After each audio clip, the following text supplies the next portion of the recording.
j'étais en train d'accrocher les lumières de Noël, sur la maison que j'avais presque entièrement rénovée avec mon propre argent, quand j'ai entendu ma sœur dire « Je ne veux pas passer Noël, avec cette ratée ». Ma mère lui a répondu « Supporte-la encore un peu, juste le temps que Marina paie les dernières finitions. Ensuite, on la sort de nos vies. » Je suis resté immobile sur l'échelle, avec une guirlande lumineuse emmêlée entre les mains. Dehors, la fin d'après-midi commençait à tomber, et il faisait ce froid sec typique de décembre, à Mexico. Pas insupportable, mais suffisant pour vous engourdir les doigts, si vous passez trop de temps à travailler dehors. Je n'ai pas pleuré, je n'ai pas crié. J'ai simplement fini d'installer les lumières. J'ai souri, comme si je n'avais rien entendu, et j'ai commencé à réfléchir, avec la tête froide. Je m'appelle Marina Velasco, et j'ai 34 ans. Je suis propriétaire d'une entreprise de construction et de rénovation. Elle n'est pas énorme, mais c'est la mienne. Je l'ai bâtie de zéro, et elle marche bien. Je ne me suis jamais marié. Entre la supervision des chantiers, les relations avec les clients, la révision des budgets, la coordination des équipes et la résolution des problèmes quotidiens, il ne me restait presque jamais de temps pour penser aux relations amoureuses. Ma famille était petite. Mon père, Rogelio, possède un café à Coyoacán. C'est un de ces endroits avec des tables toutes différentes les unes des autres, des chaises dépareillées, du pain sucré dans une vitrine toute simple, et des clients qui viennent chaque matin, pour commander exactement la même chose. Cela fait plus de 20 ans qu'il tient ce commerce. Ma mère, Irma, l'aidait un peu avec l'administration auparavant, mais elle a arrêté quand j'ai commencé à bien gagner ma vie. Ma petite sœur, Brenda, a 31 ans. Elle est mariée à Patricio Urbina, un avocat qui travaille dans un cabinet de taille moyenne. Ils vivent dans une jolie maison, dans un quartier agréable de la ville, et ils ont toujours fait semblant d'être plus à l'aise financièrement, qu'ils ne l'étaient en réalité. Moi, je vivais dans mon propre appartement, à la Narvarte. Rien de luxueux, mais il était à moi, et c'est ce qui comptait le plus. C'était moi qui le payais. Et c'était bien plus que ce que je pouvais dire, pour beaucoup de choses dans ma famille. Car il y avait une chose que personne ne disait tout haut, lors des repas de famille, c'était moi, qui payais presque tout. Mon entreprise décrochait déjà de gros contrats, et générait un bon flux de trésorerie.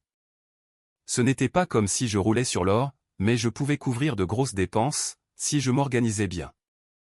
Le problème, c'était qu'à chaque fois que je gagnais plus d'argent, ma famille trouvait toujours une nouvelle urgence, un nouveau caprice, ou une nouvelle façon de me faire culpabiliser. Le voyage familial à Los Cabos, l'année précédente, c'est moi qui l'ai payé. Cela a coûté près de 280 000 pesos mexicains. Entre les vols, l'hôtel, les repas et les petits plaisirs de chacun, en pleine haute saison. Ma mère a voulu un sac de créateur, pour son anniversaire. Je le lui ai acheté. 55 000 pesos, pour un sac qu'elle a utilisé 2 fois, avant de le ranger au fond d'un placard. L'escapade de Noël, dans un grand chalet à Val de Bravo, est également sortie de ma poche. Entre l'hébergement, les repas, le chauffeur et les extras, ce fut 150 000 pesos de plus. De plus, quelques mois auparavant, j'avais transféré 360 000 pesos à ma mère, pour réserver des vacances en famille, pour l'année suivante. Elle m'avait dit qu'il valait mieux qu'elle s'occupe des paiements, car elle avait plus de temps libre pour comparer les hébergements, les vols et les dates. Je l'ai cru, comme toujours. Mais le coup de grâce, ce fut la maison de mes parents. J'ai financé une rénovation gigantesque. Une cuisine neuve, 2 salles de bain complètes, l'imperméabilisation, le changement des canalisations, l'installation électrique, les sols, la menuiserie, les portes-fenêtres, la peinture, les luminaires, et la réparation du toit. Pendant 2 ans, j'ai transféré de l'argent aux fournisseurs, aux entrepreneurs, et aux chefs de chantier. Entre les factures, les acomptes, et les paiements de dernière minute, j'ai fini par injecter plus d'1 million de pesos, dans cette maison. Mes parents vivaient dans un endroit que j'avais pratiquement reconstruit de A à Z. Mais, pour ma famille, d'une certaine manière, je restais toujours la déception. Ils appelaient mon entreprise, ta petite entreprise, comme s'il s'agissait d'un simple passe-temps. Ils plaisantaient sur le fait que je travaillais entouré d'hommes en casque de chantier, que j'avais toujours de la poussière sur mes chaussures, ou que mes mains ne ressemblaient plus à celles d'une demoiselle. Ma mère disait que le bâtiment n'était pas un milieu pour les femmes. Brenda répétait qu'aucun homme sérieux ne voudrait épouser quelqu'un qui passait ses journées, entre le ciment, les plans et les fournisseurs. Patricio, avec sa voix d'avocat sûre de lui, disait que je devrais me consacrer à quelque chose de plus raffiné. Mon père, lui, ne se moquait pas. Il faisait quelque chose que j'ai longtemps pris pour de la bonté. Il restait silencieux, fixait son assiette, changeait de sujet, ou disait qu'il ne fallait pas se disputer. Mais par ce silence, il m'a aussi laissé seul, bien des fois. J'écoutais, je souriais, et je continuais à payer. Une semaine avant Noël, je suis allé chez mes parents, à Coyoacán, pour les aider avec la décoration. Mon père m'avait demandé d'installer les lumières dans l'entrée, autour des fenêtres, et sur le toit de la façade. Il disait que j'étais la seule à savoir le faire correctement, sans rien casser, ni laisser de fils pendre. J'étais monté sur une échelle, près de la fenêtre du salon, quand j'ai entendu des voix à l'intérieur. La fenêtre était à peine entr'ouverte, et le son arrivait très clairement. C'était ma mère et Brenda. « Je ne veux pas passer Noël, avec cette ratée », a dit Brenda. J'ai senti tout mon corps se crisper. « Je sais, ma fille », a répondu ma mère. « Mais il faut être patiente. Juste encore un peu. » « Combien de temps encore ? » ? La rénovation est terminée. La maison est parfaite. Pourquoi doit-on continuer à faire semblant ? Patricio dit d'attendre que les fêtes soient passées. Ensuite, on s'arrange pour que Marina paie les dernières finitions, et après ça, on pourra complètement couper les ponts avec elle. Je me suis agrippé à l'échelle, avec tellement de force, que mes doigts m'ont fait mal. J'ai honte d'avoir une sœur comme ça, a poursuivi Brenda. Elle sent toujours la poussière de chantier, elle parle sans arrêt de budget, comme si ça la rendait importante. C'est presque fini, a rassuré ma mère. Tiens bon. Et pour l'héritage, a demandé Brenda. Patricio est déjà en train de voir comment arranger les choses. Moi, j'ai déjà modifié mes comptes, mon épargne, et tout ce qui est à mon nom. Le reste, il faudra le gérer petit à petit avec ton père. Ne t'inquiète pas, Marina ne recevra pas un seul centime de ma part. Toutes les deux se sont mises à rire. Je suis descendu de l'échelle, lentement, sans faire le moindre bruit. J'ai continué à installer les lumières, comme si de rien n'était. Mes mains bougeaient toutes seules. J'emmêlais des fils, j'ajustais des crochets, je plaçais des décorations, pendant que ma tête essayait de mettre de l'ordre dans ce que je venais d'entendre. Ils m'utilisaient. Après que j'ai payé pour des voyages, des luxes, et une rénovation colossale, ils prévoyaient de me rayer de leur vie. Et par-dessus le marché, ils se moquaient de moi. Je ne suis pas entré pour leur faire une scène. Je n'allais pas leur offrir le cadeau de ma réaction. J'ai fini de décorer la maison, j'ai dit au revoir avec un sourire serein, et je suis parti. Quelques jours plus tard, c'était le repas de Noël. Je suis arrivé à l'heure, avec des cadeaux pour tout le monde, comme à mon habitude. Mon père était fier de montrer la cuisine rénovée, à certains oncles et tantes. Il touchait les nouveaux placards, montrait le plan de travail, parlait de l'éclairage, comme s'il avait lui-même coordonné chaque détail. Marina a fait de l'excellent travail en organisant tout ça, a-t-il dit à un moment donné. C'était ce qui se rapprochait le plus d'une reconnaissance, pour tout ce que j'avais payé. Patricio m'a trouvé près de la table des boissons. Marina, comment va ta petite entreprise de construction ? Ça va bien, ai-je répondu. Tu devrais penser à te réorienter, vers la promotion immobilière. Là, c'est un autre niveau. La construction, c'est beaucoup trop d'opérationnel, trop de personnel, trop d'usure. Tu pourrais faire quelque chose de plus sophistiqué. Je vais y réfléchir, ai-je dit. Il a souri avec un air supérieur, et s'est éloigné. Pendant le repas, j'ai servi les assiettes. J'ai souri aux blagues de mon père. J'ai dit à ma mère qu'elle était très élégante, dans la robe que je lui avais achetée, et j'ai agi comme si tout était normal. À l'intérieur, je brûlais de rage. Mais chaque minute qui passait, confirmait une chose. Il me connaissait très mal. Il pensait que j'allais m'effondrer devant tout le monde. Après le repas, ma mère a dit qu'elle était fatiguée, et elle est allée dormir un moment. Mon père s'est endormi devant la télévision. Brenda et Patricio sont partis vers 21h. Moi, je suis resté dormir sur place. Ce n'était pas inhabituel. Bien souvent, après des réunions de famille, je passais la nuit dans mon ancienne chambre. Mais cette fois-ci, j'avais une raison bien précise de le faire. Quand la maison a été plongée dans le silence, je suis descendu dans le petit bureau, où ma mère gardait son ordinateur portable.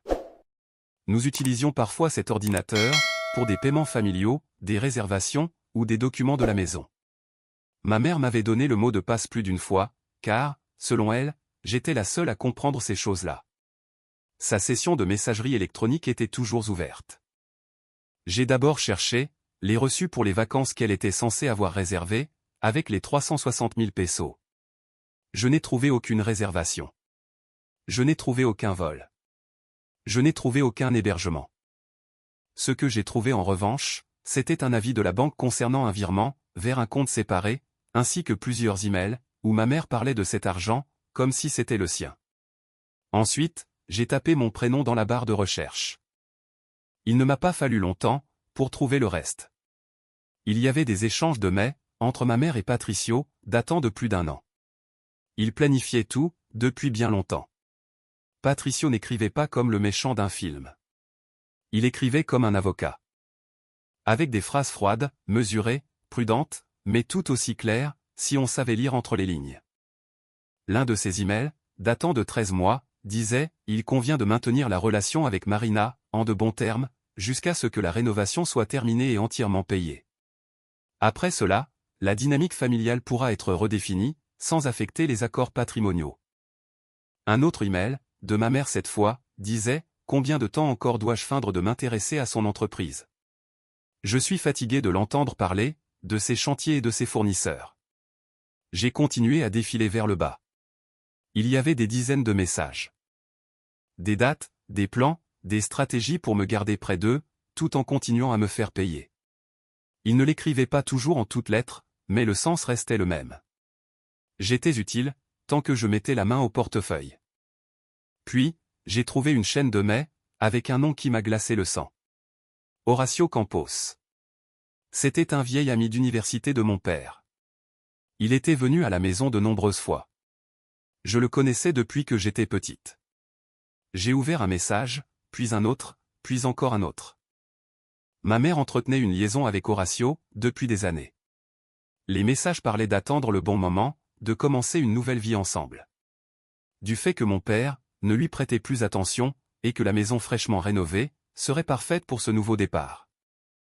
Un message d'Horacio disait « Quand la situation avec Rogelio sera réglée, et que Patricio aura fini de le guider avec les documents, nous pourrons enfin être ensemble, sans avoir à nous cacher. » Ma mère avait répondu « J'en ai tellement hâte. » Avec tout l'argent que Marina a investi dans la maison, sa valeur a considérablement augmenté.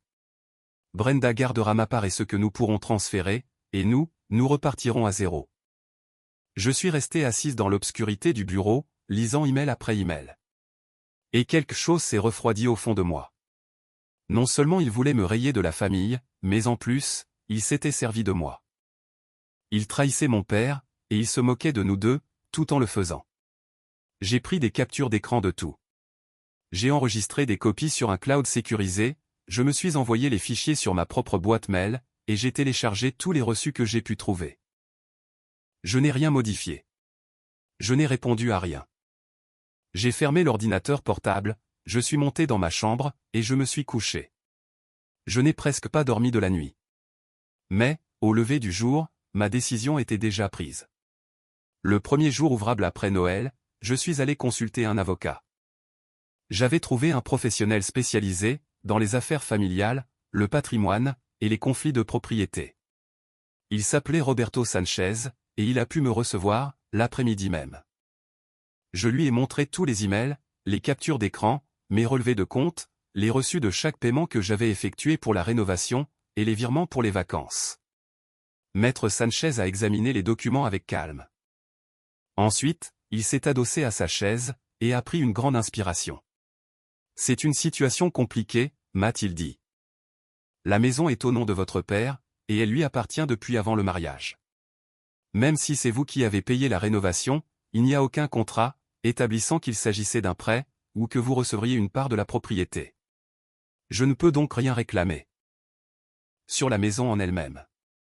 Nous pourrions voir s'il y a un moyen de réclamer certains paiements, mais ce serait une procédure longue et difficile. En revanche, ce que vous avez, c'est la preuve d'une manipulation, d'un abus de confiance, et de mouvements financiers. Qui peuvent servir pour une toute autre stratégie. Mais il faut agir avec prudence. Gardez précieusement les emails. Ne les modifiez pas. Ne les publiez pas. Si vous décidez de les confronter, faites-le sans vous mettre en danger. Et sans vous attirer de problèmes. Et si votre père décide de les utiliser, qu'il les fasse d'abord examiner par son propre avocat. Je suis sorti de son bureau frustré, mais pas vaincu. Si je ne pouvais pas récupérer mon argent immédiatement par la voie légale, j'allais au moins m'assurer de comprendre jusqu'où tout cela allait. Je ne voulais pas affronter ma famille avec de simples soupçons. Je voulais le faire, avec des faits. Au cours des semaines suivantes, je me suis consacré à organiser mes preuves. J'ai demandé des duplicata de factures à tous les fournisseurs. J'ai téléchargé les reçus du système de paiements électroniques interbancaires. J'ai épluché les contrats, les devis signés, les messages de confirmation et mes relevés de compte. J'ai créé un tableau Excel avec chaque peso que j'avais dépensé pour cette maison. Cuisine intégrée, 160 000 pesos. 2 salles de bain complètes, 220 000. Imperméabilisation et réparation du toit, 180 000. Installation électrique et tuyauterie, 150 000. Le reste est parti dans les sols, la peinture, la menuiserie, les portes-fenêtres, les luminaires, les permis mineurs, la main-d'œuvre et les finitions. Le total s'élevait exactement à 1 080 400 pesos mexicains. Ce n'était pas un chiffre émotionnel. C'était un chiffre documenté. J'avais des reçus pour tout. Factures, virements, contrats, messages et devis signés. Rien n'avait été fait, sur de simples promesses. Mi-janvier, j'ai fait une autre découverte. Ma mère m'a demandé par message de lui renvoyer un reçu d'un fournisseur car, selon elle, elle voulait clôturer correctement le dossier de la maison. C'était presque une insulte, qu'elle me demande encore de faire de l'ordre, alors que ce qu'ils avaient fait avec moi était un désordre moral absolu. En cherchant ce reçu dans les sauvegardes que j'avais déjà faites, j'ai trouvé une conversation, exportée de sa boîte mail, entre elles, Brenda et Patricio. Patricio avait envoyé des brouillons et des commentaires sur les comptes, le testament et les transferts d'argent qu'il voulait présenter à mon père, comme de simples formalités. Dans l'un de ses messages, Brenda avait écrit « Comme la rénovation est enfin terminée, on peut maintenant s'éloigner de Marina, sans que ça paraisse trop bizarre. » Ma mère avait répondu « J'ai déjà changé mon testament, mes comptes, mes affaires, et tout ce qui est à mon nom te reviendra. Patricio va m'aider à faire signer à Rogelio ce qu'il manque. Marina ne recevra rien de moi. » Brenda avait rétorqué « Après tout ce qu'elle a payé, pas un seul centime. Qu'elle garde sa petite entreprise. » J'ai lu cette dernière phrase plusieurs fois. Pas parce que j'avais besoin de me convaincre. Il n'y avait plus rien à me prouver. Je l'ai lu parce que, parfois, une simple phrase suffit à achever une espérance, dont on ignorait soi-même qu'elle était encore en vie. L'anniversaire de Brenda tombait fin janvier, 2 semaines plus tard. Il le fêtait toujours chez mes parents, avec un repas, un gâteau, et toute la famille réunie. Cette année-là ne ferait pas exception. J'ai utilisé ces 2 semaines pour me préparer. J'ai organisé toutes les preuves sur une tablette. J'ai créé une présentation simple, regroupant les emails, les relevés de compte, le tableau des dépenses, les reçus et les messages. Je me suis entraîné à dire ce que j'avais à dire. Je me suis entraîné à garder une voix ferme. Je me suis entraîné à ne pas réagir à leurs cris. J'ai également cherché Laura Martinez, la femme d'Horacio. Je l'avais vue quelques fois lors de réunions familiales, mais nous n'étions pas proches. Malgré tout, je savais comment la contacter. Je lui ai envoyé des copies des messages, entre Horacio et ma mère. Je n'ai donné aucune explication, je n'ai ajouté aucune insulte. Je lui ai juste envoyé les preuves, et je l'ai laissé décider de la suite. Elle n'a pas répondu, mais j'ai su qu'elle l'avait bien reçu. Le jour de l'anniversaire de Brenda, je me suis levé tôt. Je me suis douché, et j'ai enfilé mon tailleur le plus formel. Veste noire, chemise blanche parfaitement repassée, et pantalon de tailleur. J'avais l'air de me rendre à une réunion avec des investisseurs, et non à un anniversaire en famille. Je suis arrivé chez mes parents à leur pile. C'est ma mère qui a ouvert la porte. « Marina, quelle élégance !»« Tout va bien ?»« Tout va bien », ai-je répondu. « Je viens de voir un client. » Elle l'a accepté sans poser plus de questions. La salle à manger était déjà prête. Mon père était dans la cuisine, en train de préparer les entrées. Brenda et Patricio étaient dans le salon, assis sur le canapé, le nez sur leur téléphone. « Salut Frangine », a dit Brenda, sans même lever les yeux. « Tu es bien habillée. »« Merci. » Je me suis assise en bout de table. Habituellement, cette place était occupée par mon père, mais personne n'a rien dit.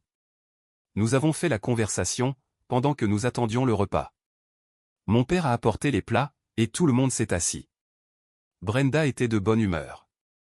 Elle riait. Elle parlait d'un voyage qu'elle voulait faire avec Patricio. Elle commentait à quel point la maison de mes parents était superbe, après la rénovation. Ma mère l'écoutait avec fierté, comme si cette maison n'était pas remplie, de mon propre argent.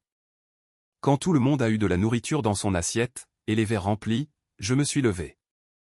Je veux porter un toast, à quelque chose que cette famille évite depuis très longtemps, ai-je dit. La vérité. Ma mère a souri, mais sa bouche s'est crispée. J'ai posé mon verre sur la table, et j'ai sorti ma tablette. Avant de manger, je veux vous montrer quelque chose. Patricio a froncé les sourcils. Marina, est-ce que ça peut attendre? C'est l'anniversaire de Brenda.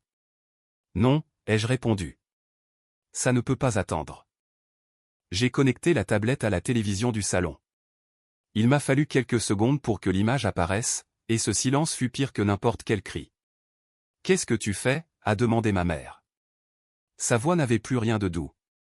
J'ai affiché à l'écran l'email de Patricio. Il convient de maintenir la relation avec Marina, en de bons termes, jusqu'à ce que la rénovation soit terminée et entièrement payée, ai-je lu à haute voix. Après cela, la dynamique familiale pourra être redéfinie, sans affecter les accords patrimoniaux. Le salon s'est figé. Je suis passé au message suivant. Combien de temps encore dois-je feindre de m'intéresser à son entreprise? Je suis fatigué de l'entendre parler, de ses chantiers et de ses fournisseurs. J'ai regardé ma mère. C'est toi qui as écrit ça. Elle a ouvert la bouche, mais aucun son n'en est sorti. Je suis passé à la conversation avec Brenda et Patricio. Comme la rénovation est enfin terminée, on peut maintenant s'éloigner de Marina, sans que ça paraisse trop bizarre. J'ai lu. Brenda a baissé les yeux. J'ai continué. Marina ne recevra rien de moi. Ensuite, je suis passé au dernier message.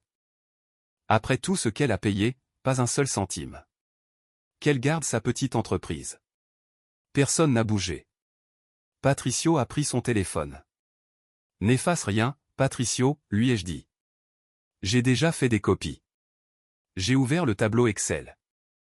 Voici chaque peso que j'ai dépensé pour rénover cette maison. Cuisine, salle de bain, toit, imperméabilisation, canalisation, installation électrique, sol, menuiserie, porte-fenêtre, peinture. 1 080 400 pesos mexicains. J'ai les reçus pour tout.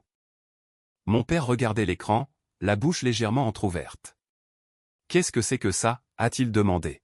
« Ce qu'ils n'ont jamais voulu te dire. » Je suis passé au reçu des vacances. Et voici les 360 000 pesos que j'ai transférés à maman, pour réserver des vacances en famille. Il n'y a aucune réservation, pas de vol, pas d'hébergement. Juste un virement vers un compte séparé, et des emails où elle parle de cet argent, comme si c'était le sien. Ma mère s'est levée. C'est un malentendu. Marina, tu sors tout de son contexte. Assieds-toi, Irma, a ordonné mon père. Sa voix était basse, mais si dure, que ma mère a obéi. J'ai ouvert le groupe de capture d'écran suivant. Et il y a autre chose. Maman fréquente Horacio Campos depuis des années. Le visage de mon père s'est transformé. J'ai affiché à l'écran les messages entre ma mère et Horacio. Oui, papa. Horacio. Ton ami de l'université. Il prévoyait de commencer une nouvelle vie, une fois que les documents seraient en ordre, et que Brenda aurait reçu ce que maman pouvait lui laisser. Le visage de mon père est devenu rouge. Il s'est levé si vite, que sa chaise a basculé en arrière, et a frappé le sol. 30 ans, a-t-il dit, la voix tremblante. 30 ans de mariage. Et tu couchais avec Horacio. Avec mon ami. Rogelio, s'il te plaît, a commencé ma mère. Toute cette rénovation, c'était pour lui? a hurlé mon père, de plus en plus fort. Tu voulais réparer ma maison avec l'argent de ma fille, pour ensuite y vivre avec lui?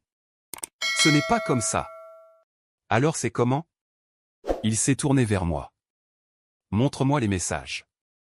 Tous. Je lui ai tendu la tablette. Mon père s'est mis à lire. Ses mains tremblaient. À chaque message, sa respiration devenait plus lourde. Tu as volé notre fille, a-t-il dit. Tu as utilisé son argent.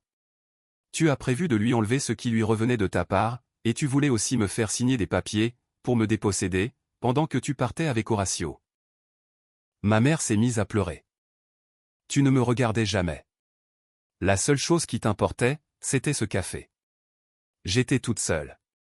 Mon père a posé ses deux mains sur la table de la salle à manger. C'était une table que j'avais fait fabriquer sur mesure, 2 ans plus tôt, avec du bois de récupération. Solide et très lourde. Il l'a poussée avec une rage folle. L'un des bouts a frappé le sol. Les assiettes ont glissé, les verres sont tombés, et la nourriture s'est répandue partout. Les assiettes se sont brisées. Le vin s'est renversé sur le bois. Tout le monde a fait un bond en arrière. Ma mère a crié. Brenda a attrapé Patricio par le bras. Je suis restée assise, à regarder. Mon père est resté debout, au milieu du désastre, respirant bruyamment. Puis il a fait demi-tour, et est sorti de la salle à manger. J'ai entendu ses pas monter les escaliers. Ensuite, une porte a claqué violemment. Brenda et Patricio se sont regardés. Patricio a pris sa veste. On s'en va. Ils sont sortis de la maison, sans dire un mot de plus. Je suis resté seul avec ma mère, dans la salle à manger détruite. Il y avait de la nourriture sur le sol, des morceaux de verre, des assiettes cassées, et la table tordue contre une chaise. Tu as tout gâché, a dit ma mère. Son maquillage coulait sur son visage. Tu as détruit cette famille. Je me suis levé, et j'ai rangé ma tablette. Non, maman.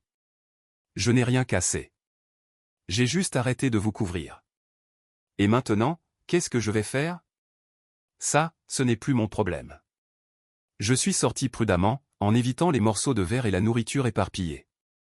Je suis monté dans ma voiture, et j'ai conduit jusque chez moi. Cette nuit-là, j'ai mieux dormi que depuis des semaines. Pas parce que j'étais heureuse. Il n'y a rien de joyeux, à voir sa famille voler en éclats, sur une table pleine d'assiettes cassées. J'ai dormi parce que, pour la première fois depuis longtemps, je n'avais plus à faire semblant de ne pas voir ce qui se passait réellement. Je n'ai pas ouvert les messages de ma famille pendant 2 semaines. J'ai laissé leur conversation en sourdine, et je me suis plongé à corps perdu, dans le travail. Mon entreprise gérait 3 gros projets en même temps, et je m'y suis consacré entièrement. Des journées de 12 heures sur les chantiers, des réunions avec les clients, la révision des contrats, la coordination des équipes, les appels aux fournisseurs. Pour la première fois depuis longtemps, j'ai terminé plusieurs journées, sans avoir l'impression que quelqu'un m'attendait, avec une nouvelle facture à payer. Quand j'ai enfin consulté ces messages, j'en avais 14 de ma mère. Les premiers étaient furieux. Comment as-tu osé nous humilier comme ça? Tu n'avais pas le droit d'étaler nos affaires privées. Tu es une mauvaise fille. Ensuite, ils ont changé de ton. Tu ne comprends pas toute la situation. Il y avait des raisons pour ce que nous avons fait. Nous avons besoin de parler. Les derniers étaient désespérés. S'il te plaît, réponds-moi. Je regrette. Pardonne-moi. Le dernier message, envoyé la veille, disait « Horatio m'a quitté. Il essaie d'arranger les choses avec Laura. Je n'ai plus personne. J'ai besoin de toi. » J'ai fixé ce message pendant un moment. Puis j'ai tapé une réponse. Mon avocat va t'envoyer une notification formelle, pour que tu cesses de me chercher. Je ne veux plus aucun contact avec toi. Ne m'écris plus jamais. Je l'ai bloqué. Il y avait aussi des messages de Brenda. Pardonne-moi, Marina. J'ai commis une erreur horrible. Patricio et moi voulons t'aider. Il peut réviser les contrats de ton entreprise, sans te faire payer. Laisse-nous arranger ça, s'il te plaît. Nous sommes sœurs. Même dans ses excuses, elle essayait de m'offrir quelque chose qui les arrangeait eux. Comme si, après tout ça, j'allais m'asseoir en face de Patricio, pour lui demander une aide juridique. J'ai transféré toute la conversation à mon avocat, et je lui ai demandé d'envoyer également une notification à Brenda et Patricio, pour qu'ils cessent de me contacter. Je ne voulais pas de menaces, je ne voulais pas de scandale. Je voulais juste qu'ils soient officiellement actés, que je ne voulais plus jamais avoir affaire à eux. Ensuite, j'ai vu un message de mon père. Un seul. Marina. J'ai besoin des preuves concernant ta mère, pour parler à mon avocat. Je suis vraiment désolé. J'aurais dû te protéger. Je lui ai envoyé des copies des messages, des emails, et des reçus que je possédais. Je lui ai aussi conseillé de parler à son avocat, avant d'utiliser le moindre document. Il a répondu « Merci. Je vais demander le divorce. Je vais réparer ce qui est en mon pouvoir. » Je ne lui ai pas répondu immédiatement. Je n'avais rien à lui promettre, à ce moment-là. La procédure ne s'est pas réglée du jour au lendemain. Il y a eu des réunions avec les avocats, des papiers à remplir, des disputes, des appels. Et des semaines où mon père paraissait plus vieux à chaque fois que je le voyais. Mais il y avait trop de preuves, et ma mère n'a presque rien pu nier. La liaison avec Horacio, l'argent détourné, les plans avec Brenda et Patricio, les messages sur l'héritage. Tout était documenté. L'avocat de mon père a été intransigeant. Il ne s'agissait pas seulement d'une infidélité. Il s'agissait de manipulation financière, de tromperie, de l'utilisation de l'argent de la famille, et d'une stratégie pour s'enrichir, sur mon dos et sur le sien. Tandis que la procédure avançait, ma mère a dû quitter la maison. Elle a d'abord dit que ce serait temporaire, puis elle a compris qu'elle n'y remettrait plus les pieds. J'ai appris, par l'avocat de mon père, qu'elle avait loué un petit appartement dans une banlieue éloignée. Un endroit modeste, avec des murs fins et des problèmes d'entretien. Je n'ai ressenti absolument aucune pitié pour elle. Au fil des mois, l'accord légal a été finalisé. Ma mère n'a gardé que la part des économies qui lui revenaient, selon leur contrat de mariage. La maison est restée à mon père, car elle était à son nom, depuis avant le mariage. Le café lui appartenait également. Ce qu'Irma avait tenté de magouiller avec Patricio s'est effondré, lorsque tout a été révélé au grand jour. Mon père était dévasté. Pas tant d'avoir perdu ma mère, mais de comprendre que 30 ans de sa vie avaient été remplis de mensonges. Sa femme l'avait trompé, avec son meilleur ami. Sa plus jeune fille avait aidé à tout couvrir. Son gendre avait participé aux manigances légales. Et sa fille aînée, celle qui avait le plus donné pour la famille, avait été utilisée comme un distributeur automatique. Peu de temps après le début de la procédure, l'avocat de mon père m'a appelé. Mon père avait modifié son testament. Tout ce qu'il possédait me revenait. La maison, le café, et tous ses biens. Brenda avait été complètement rayée de l'héritage. Elle était au courant pour Horacio, elle connaissait les plans de ma mère, elle savait qu'il se servait de moi, et elle n'avait jamais rien dit. Pour mon père, ce fut le coup de grâce. Après avoir mis à jour son testament, mon père m'a envoyé un message. Marina. Pardonne-moi. J'aurais dû m'en rendre compte. J'aurais dû te protéger. Je ne vais pas te demander de me pardonner aujourd'hui. Je veux juste que tu saches que je ne détournerai plus jamais le regard. J'y ai réfléchi pendant plusieurs jours. Il ne faisait pas partie du complot. Il avait lui aussi été une victime. Différemment. Nous avions tous les deux fait confiance à des personnes qui s'étaient servies de nous. J'ai accepté d'aller le voir, pour déjeuner dans son café. Au début, c'était très gênant. Nous étions assis face à face, avec un café et des sandwichs tout simples, sans savoir quoi dire. Il y avait tellement de douleur entre nous, que n'importe quelle phrase semblait beaucoup trop dérisoire. Pardon, a-t-il fini par dire. Pour tout. Pour ne pas avoir fait attention. Pour t'avoir laissé être traité de la sorte. Pour ne pas t'avoir défendu, quand il se moquait de ton travail. Je n'ai pas su quoi répondre au début.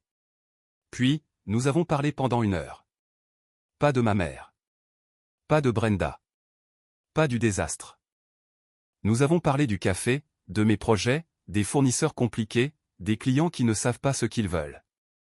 Des choses normales. À la fin, nous avons convenu de nous revoir le mois suivant. Même endroit, même heure. Et nous l'avons fait. C'est devenu une habitude. 1 fois par mois, nous déjeunions dans son café. Nous parlions de travail, de la vie, de tout ce qui ne touchait pas à cette famille brisée. Ce n'était pas la relation père-fille parfaite. Ce n'était pas non plus la relation que nous aurions dû avoir depuis toujours. Mais c'était quelque chose, et au moins, c'était honnête. 3 mois après le désastre de l'anniversaire de Brenda, j'ai conclu l'achat d'une maison. L'opération était déjà en cours depuis un certain temps. J'avais examiné des options, parlé à la banque, et comparé des quartiers. Mais je finissais toujours par me freiner, parce que mon argent partait, pour régler les problèmes des autres. Quand j'ai arrêté de soutenir les dépenses de la famille, j'ai pu finaliser l'achat. Ce n'était plus un appartement. C'était une vraie maison, avec une petite cour, un garage, et une chambre d'amis. Elle était située dans un quartier calme, avec des rues bordées d'arbres, et des voisins qui vous saluaient depuis le trottoir. Je n'avais pas d'enfant, mais j'aimais le calme de cet endroit. J'ai transformé la chambre supplémentaire en bureau. J'y ai installé une table à dessin, un grand bureau, une chaise confortable, et des étagères pour mes dossiers, mes plans, mes contrats, et mes livres de référence. Le soir, quand je rentrais des chantiers, je m'asseyais là, pour examiner de nouveaux projets, corriger des devis, et planifier la croissance de mon entreprise. Mes affaires ont commencé à marcher mieux que jamais. Sans la charge constante de devoir financer les caprices de ma famille, j'ai pu réinvestir mon argent. J'ai embauché 2 nouveaux chefs de projet. J'ai acheté de meilleurs équipements, j'ai accepté des chantiers plus importants. J'ai cessé de ressentir que tout ce que je gagnais servait à satisfaire des gens qui ne m'avaient jamais respecté. Je n'ai jamais su ce qu'était devenue ma mère. Je n'ai pas su non plus où vivait Brenda, ni si elle était toujours avec Patricio. Ça ne m'importait pas assez pour chercher à le savoir. Il ne faisait plus partie de ma vie. Mon père et moi avons continué nos déjeuners mensuels. Parfois, nous parlions d'ouvrir un 2e café. Parfois, je lui racontais l'histoire d'un client difficile, ou d'un chantier qui s'était compliqué. Il n'abordait jamais le sujet de ma mère ni de Brenda, si je ne le mentionnais pas, et je ne le mentionnais jamais. Mon téléphone est resté silencieux. Plus de messages pour me demander de l'argent. Plus de culpabilisation déguisée en affection. Plus de critiques sur ma carrière.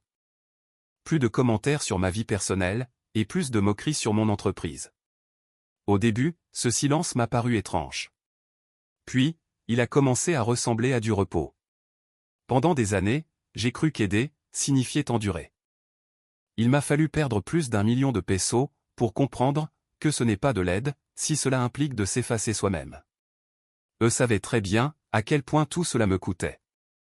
Ils connaissaient les heures que je passais à travailler. Les chantiers que je supervisais sous le soleil de plomb. Les clients que je devais supporter. Les nuits que je passais à réviser des devis. Et malgré tout ça, ils me regardaient comme si je valais moins qu'eux, parce que mon argent leur était utile, mais que ma vie leur faisait honte. Je n'ai pas récupéré tout l'argent que j'ai payé. Peut-être que je ne le récupérerai jamais. Mais j'ai cessé de payer pour ma place, là où l'on ne m'a jamais vraiment aimé. Ma vie a recommencé à tenir, dans mes propres décisions. Ma maison, mon entreprise, et mon temps, sont redevenus miens. J'ai continué à travailler. Non pas pour leur prouver quoi que ce soit, mais parce que c'est ce que je savais faire.